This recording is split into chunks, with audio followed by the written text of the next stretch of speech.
مجددا آقای یزدی برمیگرده می‌نویسه که جناب آقای فروزش، حمیدمان بیکار است، ترتیبی اتخاذ فرمایید تا از جنگل‌های شما جهت صادرات چوب بهره‌مند گردد. آقای حمید و آقای یزدی، پسر آقای یزدی رو کل عهده ریاست اوبر ارزانی بود اون مقطع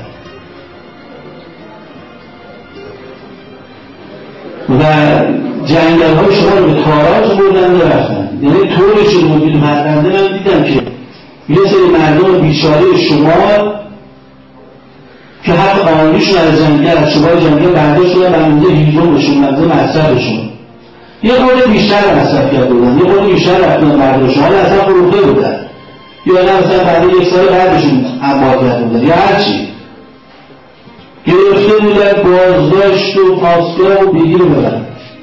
خانواده شهردار یک دارم که جلوی پاسگاه و بازداشت بودن گفتن این علت که پرونده ثبت شده بود، اون کسی این پرونده رو اونها رو داده بود و گفته بود که آقای حمید یزدی چطور بود این جنگل‌ها رو داریم برای ما که حالا یه طور دو طور مثلا 4 تن هرچی این طور اضافه داد شوی برداشت کرده شما رو متهم در واقع می‌گفتید که قضیه داریم 9 میلیون رو آزاد کردن.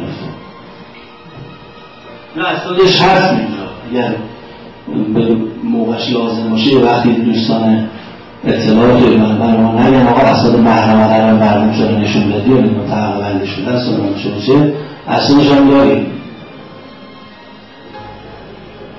اصلا خدمتون که آقای یزدی چون از این دستکارها در دستگاه قضایی میکنه، حالا یه وقتی بر اساس فشار مردم، مثلا چجوری فشار مردم اینجوری عرض میکنم الان خدمتون. هر کارخونه‌ای ضایعات داره، مثل هزار داریم که تو کارخونه کار میکنن یا اطلاع دارن در کارخونه ضایعات داره. ضایعات صنعت خودرو رو یه چیزی که بیزن بیرون که یا بخوام بازیافتش بکنن اینجور نیست. یه مقدار آسیب دیده، مثلا جک افتاده تا این کمکش آسیب دیده، نمیدونم موقع خروجش از سالن تولید و انبار نمیدونم گرفته درش مثلا به دیوار خط افتاده یا از این دست چیزا. این بعضی کارگرها عدن زدن مثلا چراغش شموندن یا به آسیبش رسوندن. اینا رو تحت عنوان ماشین کارشناسی قانون میگه اینا ماشین کارشناسی است، پس طبق مزایده به مردم واگذار میشه. پایین‌تر از قیمت 0 کیلومتر طبق مزایده به مردم واگذار. قانون اینو میگه. اما دوستان دوره قبل ایران خودرو آقای غربی اینها میان واگذار میکنن به نمایندگی‌هایی که دوستاشون هست و دوستان موقعیت بهتر و برتری تو منطقه پیدا بکنن میگن شما بدید که هر کی دوست دارید به قیمت مثلا اگه 12 میلیون تومان شما بدید 10 میلیون تومان. اما باز نمیگم اشکال خارجی نیستگاه نیست، اشکال قانونی داره، اما دوستان دیگه که میان در منصب قرار میگیرن میخوان برنامه‌ریزی کردن هدف کلان اقتصادی میخوان بزنن. خب برای اینکه هدف کلان اقتصادی رو بزنن یه منافع گونه‌ای و جمهوری اسلامی رو بکنند و ببرن، بایستی یه سری از کسایی که میتونن مانع بشن برای سد راه بشن برای ادامه کار اینا از ما رو کارشناسی شروع کنن.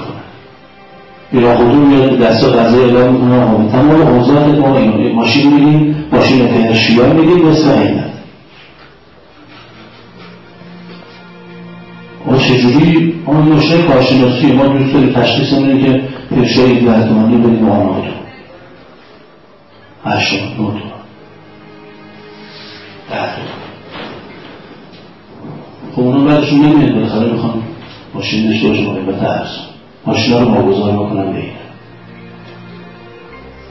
هر همین باید سبسیده یه سری از هم قطاراشون در میاد که آقا ما چی؟ ما اینجا بوییم به ما هم باید و الان ما مثلا رو مونده آنالیزمانش میکنیم فلانش میکنیم و میلاد تحت عنوانهای مختلف، مثلا بنیاد نهج البلاغه 500 بهش بدید دومی میگیریم بعدش نمیده آقا مثلا بده بعدا پلان دارم 517 دیگه بهش بدید. این گروه نتوجانی کی هست؟ علی اکبر ناطق نوری، حسین دیپرور، معزی، اسگرآبادی، رفیق دوست.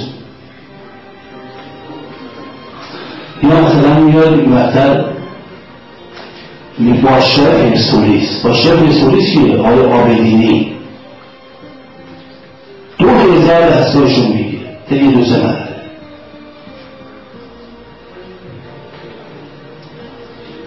اینا میبینیم بنیان همگرایی اندیشه کیه؟ آقای فلاحیان، آقای علم‌الهدی، آقای ایکسوکی.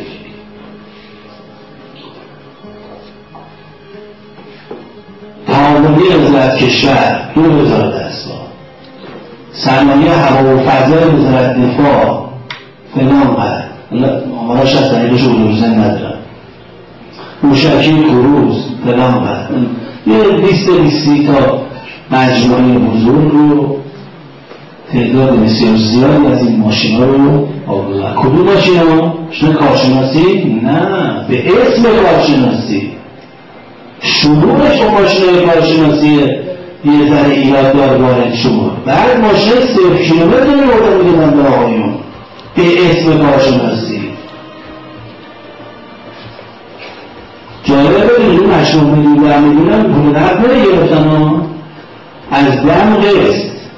باید جالبه بدونیم که چون اینا به نامشون میشد 2-3 قسط بیادن دیگه برداشت هم نمیدادن. حالا جالبتر شده میبینید که وقتی که مردم صداشون در اومد، چجوری صداشون در اومد؟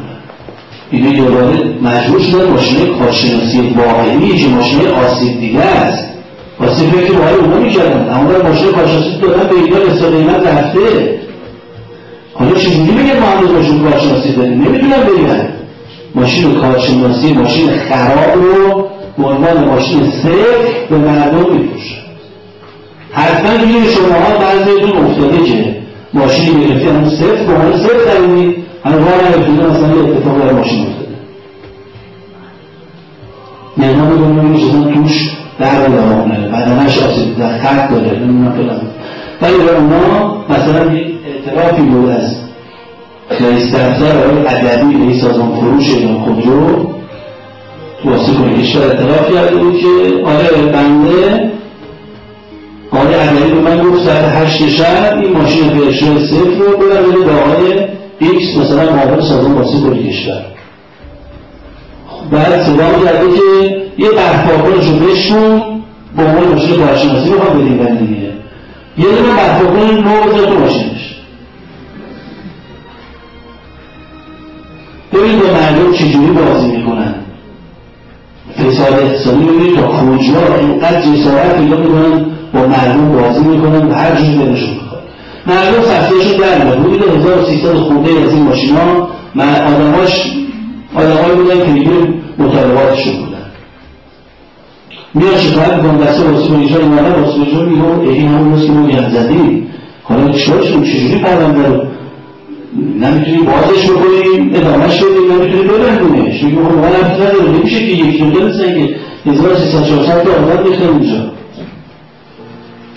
و مجبور میشن که پرونده رو ادامه بدن. ولی یه کارشناسایی که اون وسط کار میدن اونا بیچاره چیزی بهشون نرسیده دیگه نمیرسن اصل چیزی که اونا پرونده رو دور میدن به جلو پرونده رو میدن به جلو و نهایتا به جایی میرسه که به صدا مسائل همه رو میشه. آقا این ماشین ها اینجوری و اون مسئولین ایران خودرو میگن آقا ما ماشین داریم اینجا اونجا پرونده مصادره میشه. ببینید دیگه اومد بارنده شد اومد گنده اومد